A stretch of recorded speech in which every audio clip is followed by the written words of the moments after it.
আজ আমরা একটি মজার ও শিক্ষণীয় গল্প শুনব। গল্পটির নাম হল মা আমার মা। তো চলো আর দেরি না করে গল্পটি শুরু করা যাক। ছোট্ট বন্ধুরা, গল্পগুলো ভালো লাগলে লাইক করতে আর তোমার প্রিয় বন্ধুদের সাথে শেয়ার করতে ভুলবে না। আর পরবর্তী গল্পগুলো শুনতে এখনই চ্যানেলটি সাবস্ক্রাইব করো। একদিন ছোট্ট রাহুল তার মাকে জিজ্ঞাসা করল, মা, তুমি সবসময়ই কেন আমাকে ভালোবাসো? আমি তো অনেকবার দুষ্টুমি করি। তার মা মৃদু হেসে উত্তর দিলেন, কারণ মারা কখনো সন্তানকে ভালোবাসা বন্ধ করে না। মাদের ভালোবাসা সীমাহীন। রাহুল তার মায়ের কথা শুনে ভাবতে লাগল। সে জানত তার মা সবসময়ই তার পাশে থাকে, তার সব চাহিদা পূরণ করে। কিন্তু আজ সে জানতে চাইল মায়ের ভালোবাসার কারণ কি। তার মা বললেন, শোনো, আমি তোমাকে একটি গল্প বলি যাতে তুমি বুঝতে পারো মায়ের ভালোবাসার শক্তি। গল্পটি শুরু হল এক গ্রামে রিনি নামে একটি ছোট মেয়ে ছিল। রিনির মা তাকে অনেক ভালোবাসতেন এবং সব সময় তার ভালো দেখাশোনা করতেন। কিন্তু রিনি মাঝে মাঝে ভুল করত এবং মায়ের কথা না শুনে দুষ্টুমি করত। একদিন রিনি তার মায়ের কথা না শুনে বাগানের ভিতরে খেলতে গিয়ে পায়ে ব্যথা পেল।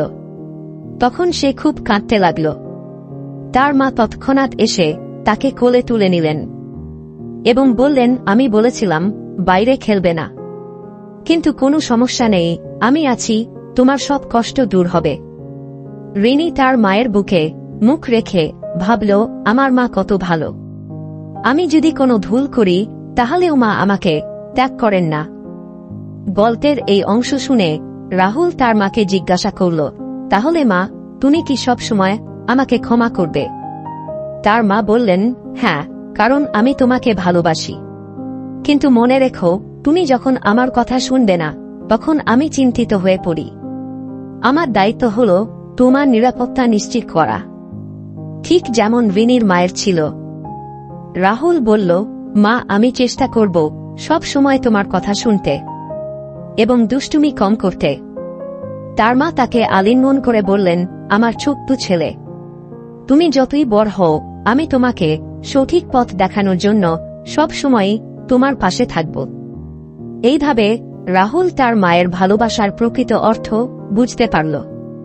সে জানল, মা শুধু শাসন করেন না, মায়ের প্রতিটি শাসনের মধ্যে লুকিয়ে থাকে অবাধ ভালোবাসা ও যত্ন।